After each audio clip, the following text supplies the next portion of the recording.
اللہ الرحمن الرحیم الصلاۃ والسلام علیک یا رسول اللہ وعلی آلک واصحابک یا حبیب اللہ۔ بنی اسرائیل میں ایک بزرگ تھے، ایک پرہیزگار شخص تھے جو رات بھر عبادت کرتے اور دن میں کافروں سے جہاد کیا کرتے تھے، کافروں سے قتل و قتال کرتے، جہاد میں مصروف رہتے۔ تو انہوں نے ایسی زندگی 1000 مہینے تک گزاری، 1000 مہینوں تک ان کا یہی معمول تھا کہ رات کو اللہ کی عبادت میں مصروف ہو جاتے، مشغول ہو جاتے اور دن کو جہاد کرتے۔ تو جب یہ واقعہ صحابہ کرام کو حضور پاک صلی اللہ تعالی علیہ وآلہ وسلم نے ارشاد سنایا تو صحابہ کرام کچھ مغموم ہو گئے اور عرض کی یا رسول اللہ صلی اللہ علیہ وسلم ہماری عمر تو اتنی طویل نہیں ہے۔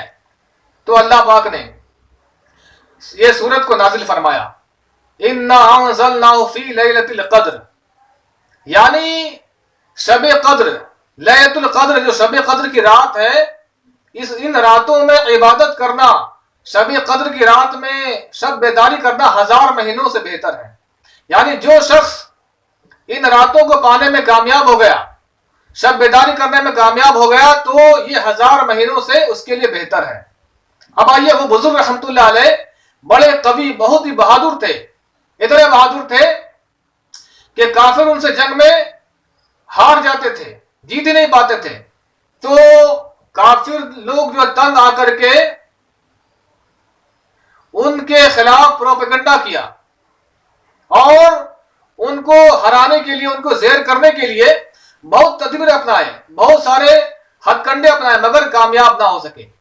تو بالآخر کافروں نے ان کی بیوی کو لالچ دیا، پیسے کی، دولت کے لالچ دے کر ان کی بیوی کو بہلا پھسلا کے کہا کہ اگر تم اپنے شوہر کو ہمارے حوالے کر لو گی باندھ کر کے تو میں تمہیں اتنا پیسہ دوں گا، اتنے سونے جواہرات اور چاندی سے میں تمہیں مالا مال کر دوں گا۔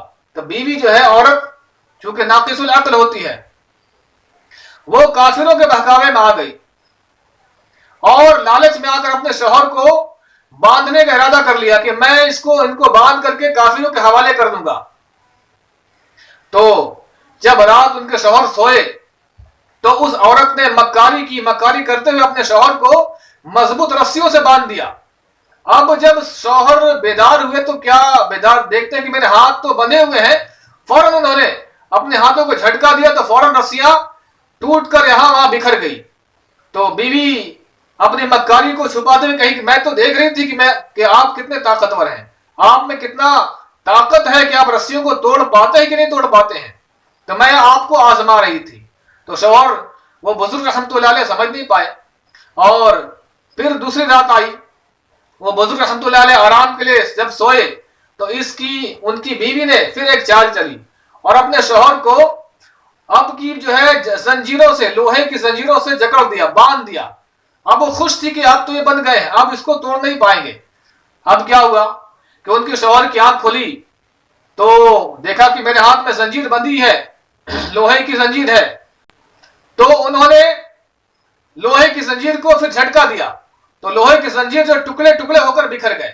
تو اب اس کی بیوی ایک دم حیران ہو گئی، یہ کیا ماجرا ہے کہ میں ان کو زنجیروں سے باندھ دی پھر بھی آزاد ہو گئے، رسیوں سے میں نے باندھا پھر بھی آزاد ہو گئے۔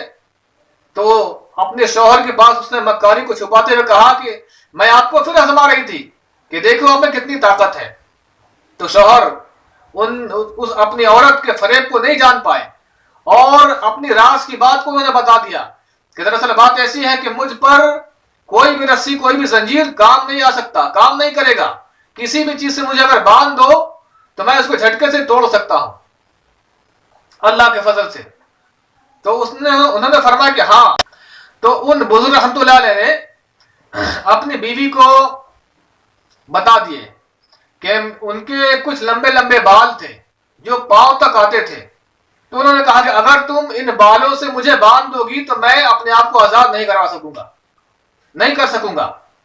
تو اس کی بیوی اس راز کو، بات کو اپنے دماغ میں کیپچر کر لی اور جب وہ بزرگ اگلے رات کو سوئے تو کیا ہوا کہ اس کی بیوی نے مکاری کرتے ہوئے اپنے شوہر کو ان کے ہی بالوں سے باندھ دیا۔ جب ان کے شوہر بیدار ہوئے دیکھتے ہیں کہ میرا ہاتھ بندھا ہوا ہے، اب خوب زور لگا رہے ہیں، خوب طاقت لگا رہے ہیں، مگر وہ بال ٹوٹنے کو تیار نہیں ہے۔ جس زنجیر کو وہ جھٹکے میں توڑ دے رہے تھے، رسی کو توڑ دے رہے تھے، مگر اپنے بالوں کے شکنجے میں ایسے کس گئے تھے کہ وہ آزاد نہیں ہو پا رہے تھے. اب اسی اسنا میں ان کی مکار بیوی نے کافروں کے حوالے اپنے شوہر کو کر دیا. اب جو ہے کافروں نے ان بزرگ رحمۃ اللہ علیہ کو بے دردی سے ان کے ناک اور کان کاٹے، بے دردی سے کاٹ کر کے ان کو شہید کر دیا.